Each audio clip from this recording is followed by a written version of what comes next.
Hello guys, कैसे हैं आप सभी लोग। आप सभी का स्वागत है फिर से हमारे चैनल नॉलेज बाई जी पर। मैं हूं आपका दोस्त अमित कुमार, लेकर आया हूं आपके लिए एक और न्यू इन्फॉर्मेटिव वीडियो लॉ से संबंधित।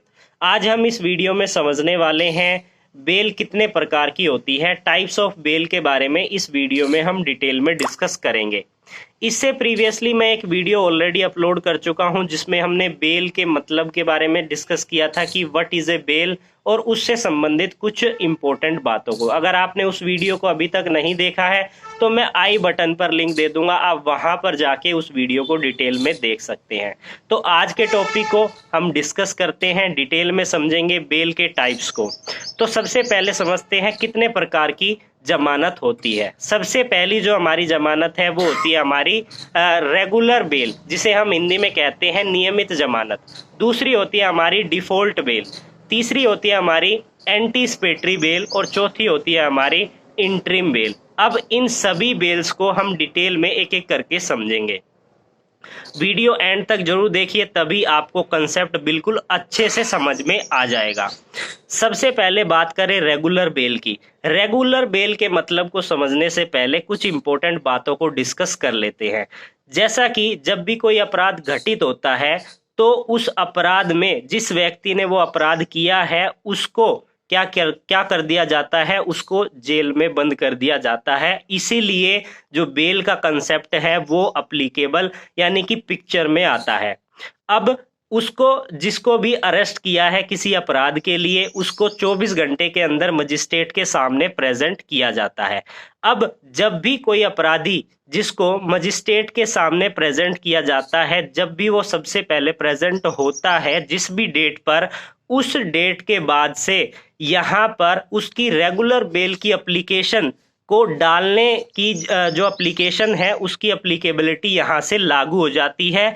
यानी कि जैसे ही उसे प्रेजेंट किया जाता है मजिस्ट्रेट के समक्ष, वो एप्लीकेबल होता है रेगुलर बेल की एप्लीकेशन को मजिस्ट्रेट के समक्ष प्रेजेंट करने के लिए।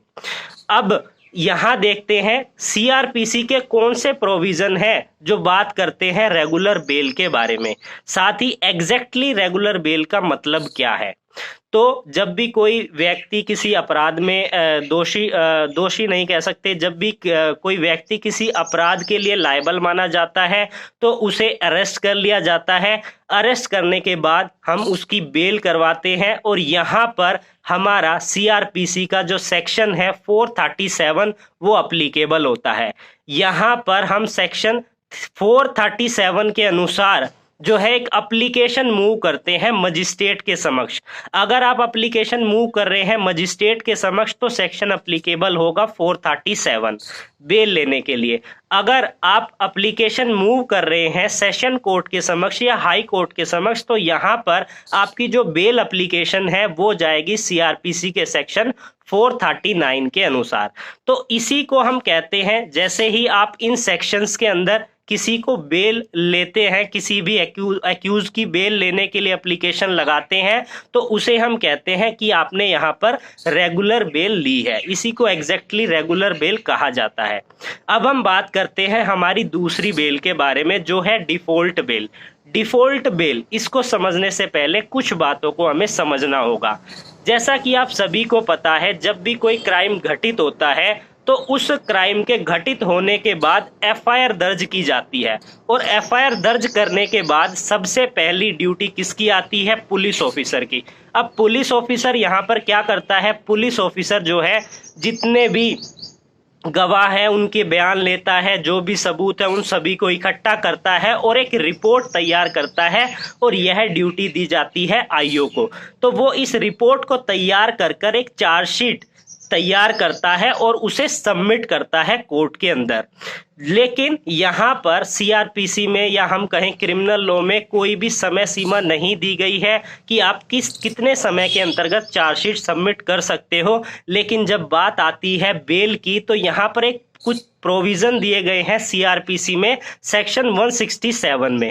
अब क्या प्रोसीजर है उनको समझते हैं। तो सेक्शन 167 में यह बताया गया है, अगर कोई भी ऐसा अपराध घटित होता है जिसकी सजा 10 साल या उससे ज्यादा है तो वहां पर अगर पुलिस ऑफिसर चार्जशीट को 90 दिन के अंतर्गत अगर सबमिट नहीं करता है तो यहाँ पर जिस व्यक्ति को अरेस्ट किया गया है वो एक एप्लीकेशन मूव कर सकता है बेल की एज ए डिफॉल्ट बेल, और यह कह सकता है जज साहब को कि हमें अकॉर्डिंग टू द सेक्शन 167 कि हमें डिफॉल्ट बेल दी जाए, और इस तरीके से इतना समय मैं ऑलरेडी जेल में बिता चुका हूं। इसी तरीके से यहाँ पर एक और प्रोविजन है जिसमें यह कहा गया है कि अगर आप किसी ऐसे अपराध के लिए दोषी ठहराए जाते हैं जिसमें आपकी सजा 10 साल या उससे कम है, तो अगर 60 दिन के अंदर जो पुलिस अधिकारी है अगर वो चार्जशीट सबमिट नहीं करते तब भी आप डिफॉल्ट बेल के लिए अप्लीकेबल हो जाते हैं।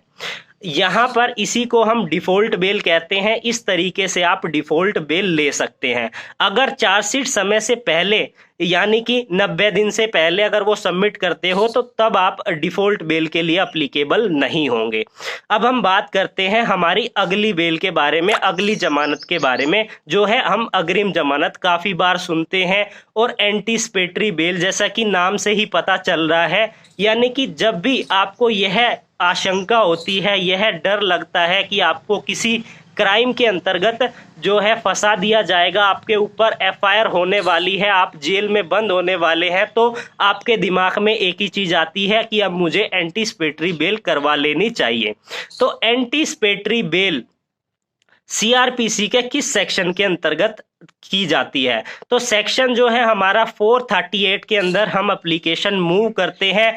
यहाँ पर एंटीसिपेटरी बेल हम मूव कर सकते हैं सेशन कोर्ट और हाई कोर्ट के समक्ष। तो यहाँ पर आपको देखना होता है, कुछ पॉइंट्स को यहाँ पर आपको ध्यान में रखना होता है। उन सभी पॉइंट्स को आप ध्यान में रखते हुए एंटीसिपेटरी बेल ले सकते हैं। अब हम बात करते हैं हमारी लास्ट बेल के बारे में, जिसे हम कहते हैं इंटरिम बेल।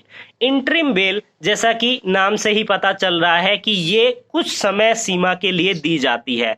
इंटरिम बेल का मेन मकसद यही होता है कि अगर आपको कोई अर्जेंसी है, यानी कि आपके घर पर कोई शादी है, कोई बीमार हो गया है, एक समय सीमा के लिए आपको जो है अरेस्ट होने से मतलब अरेस्ट आप हो चुके हैं, वहाँ पर आपको कुछ समय के लिए बाहर जाना है, तो आप इंटरिम बेल लेकर कुछ समय सीमा तक आप बाहर जा सकते हैं। अपने द्वारा जो आपके लिए अर्जेंट काम है आप उसको कर सकते हैं, एप्लीकेशन को मूव करते हुए इंटरिम बेल की। तो यहाँ पर इसकी समय सीमा है, जैसे कि आपको 15 दिन, 1 महीना, 1.5 महीना, 2 महीना, इस ऐसे ड्यूरेशन तक आपको इंटरिम बेल मिल जाती है। तो आज हमने इस वीडियो में समझा टाइप्स ऑफ बेल के बारे में। वीडियो कैसी लगी? अगर वीडियो इन्फॉर्मेटिव लगती है तो वीडियो को लाइक जरूर कीजिए और यहाँ पर वीडियो को शेयर जरूर कीजिए। तो फिर मिलेंगे एक न्यू लेक्चर में, तब तक के लिए जुड़े रहिए अमित कुमार नॉलेज बाई जी के साथ।